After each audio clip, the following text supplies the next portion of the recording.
നമുക്കിപ്പം ജെയ്സൺ ചാവോളപ്പിലുണ്ട്. Jason, good evening. Jason, പേരുകൾ മാത്രമേ മാറുന്നുള്ളൂ, ചിലപ്പോൾ സ്ഥലവും മാറിയേക്കാം, പക്ഷേ കഥ പഴയതുപോലെ തന്നെ തുടരുകയാണ്. ഈ നരകയാതന അനുഭവിക്കുന്ന സ്ത്രീകളുടെയും പെൺകുട്ടികളുടെയും അവസ്ഥ റിപ്പോർട്ട് ചെയ്ത് മടുത്തു. എന്താണ് സംഭവിച്ചുകൊണ്ടിരിക്കുന്നത് ജെയ്സൺ? ഫസീലയ്ക്ക് എന്താ സംഭവിച്ചത്? ഡോക്ടർ അരുൺകുമാർ, ഫസീലയുടെ ആത്മഹത്യയുമായി ബന്ധപ്പെട്ട് പുറത്തുവരുന്ന വാർത്തകൾ ഞെട്ടിക്കുന്നതാണെന്ന് പറയേണ്ടി വരും. 1 വർഷവും 7 മാസം മുൻപാണ് ഫസീലയുടെ വിവാഹം നടക്കുന്നത്. അതിനുശേഷം ഒരു കുഞ്ഞ് ജനിക്കുന്നു. ഏകദേശം 10 മാസം പ്രായമായ കുഞ്ഞാണുള്ളത്. വീണ്ടും ഫസീല ഗർഭിണിയാകുന്നു. ഈ ഗർഭിണിയായതിനെ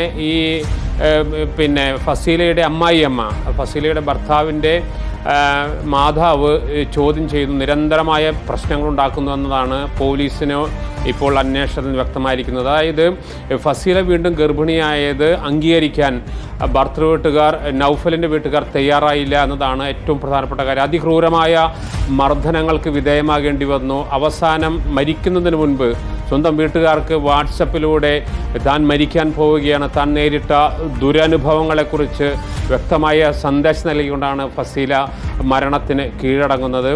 ഏറെ വേദനജനകവും അതോടൊപ്പം തന്നെ ഞെട്ടിക്കുന്നതുമായ അനുഭവങ്ങളാണ് ആ പെൺകുട്ടിക്ക് ഭർത്തൃ വീട്ടിൽ നിന്നും നേരിടേണ്ടി വന്നത് എന്നത് ഏറെ ആശങ്ക ജനിപ്പിക്കുന്നതാണ്. അതുകൊണ്ട് തന്നെയാണ് ഫസീലയുടെ വീട്ടുകാർ പരാതി നൽകിയും പിന്നീട് പോലീസിൻ്റെ അന്വേഷണത്തിൽ നൗഫലിനെയും അതുപോലെ തന്നെ നൗഫലിൻ്റെ മാതാവ് റംലത്തിനെയും അറസ്റ്റ് ചെയ്യുന്ന സ്ഥിതി ഉണ്ടാകിയത്. Arunkumar, thank you Jason. Good night Jason.